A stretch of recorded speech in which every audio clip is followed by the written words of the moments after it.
Greetings, CRC planners. It is Thursday morning. I'm having my cup of tea before work,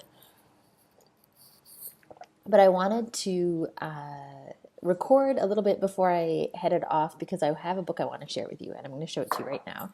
It's called Alibaba's World. Check it out, very orange.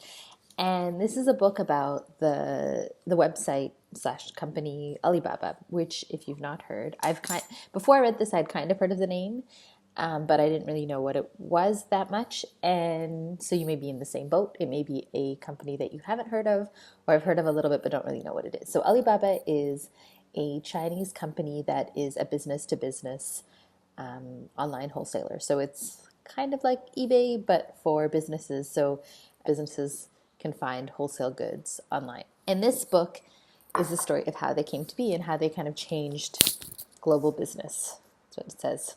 How a remarkable Chinese company is changing the face of global business. And this book was written, let me check it out, in 2015. So it's a couple of years old, but it's a really, really interesting story. And it's told by Porter Erisman, who was a vice president of PR for Alibaba, which you would think it just would then be a PR story, but it's actually a really interesting tale of how this company developed, starting from let me just check.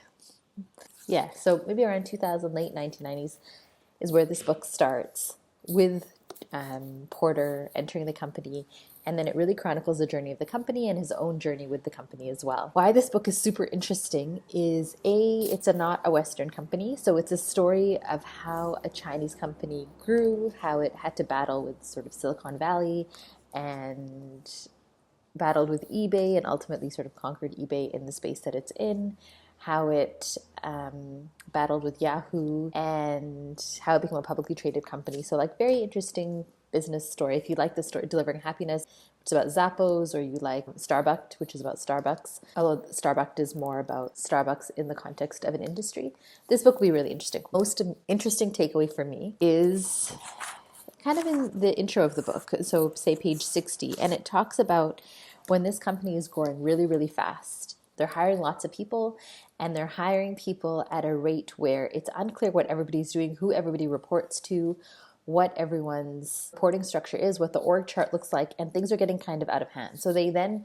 hire a chief operating officer because Jack Porter, who's the CEO of the company, is traveling a lot and doesn't have the opportunity to really do a lot of operational management. So they hire an operational officer, and then he puts in structures in place. So he comes from a General Electric background, and what he says is that hiring and promotion and advancement and review should be a very transparent process. And it's going to be you, it's going to be your manager's manager, and someone from HR. And that's how that review process is going to happen, which makes sense. And they go through a strategic process right at the beginning of his arrival into the company, where they say, these are the values of Alibaba, this is the mission of Alibaba, and now all reviews, all promotion, all advancement is based on how you adhere to those values, which again makes total sense. And how many of us are in a workplace where you're like, how exactly is success determined? How exactly is advancement determined? Does success look like? And what does strategic frameworks mean in relation to how I overall perform at my job? So it can be a little bit vague, and I feel like they did a really good job. The other thing they do is they say, sometimes people who are really good at their job don't make good managers. So they have two advancement tracks. One is for people who have identified a goal of wanting to become managers, and then they have a track for those people. Then they have a track for people who don't want to be managers but want to advance in their careers, and that is a specialist track. Because what happened is people were really good at their jobs, then advanced in the company to become managers, and they lost someone who was really good at their job and gained a really bad manager. So that was their way of separating it. And again, makes perfect sense. How does leadership happen at companies? How do people advance? How do you feel like you're growing in your career and developing and being rewarded for the competencies you develop? It's often a question people think about.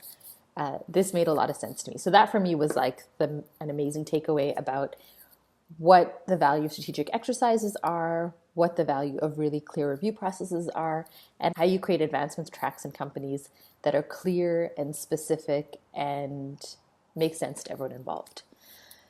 That's all. I think the whole book is really interesting, but those are the reasons I think you should read it. Toodles. Bye. Till next time.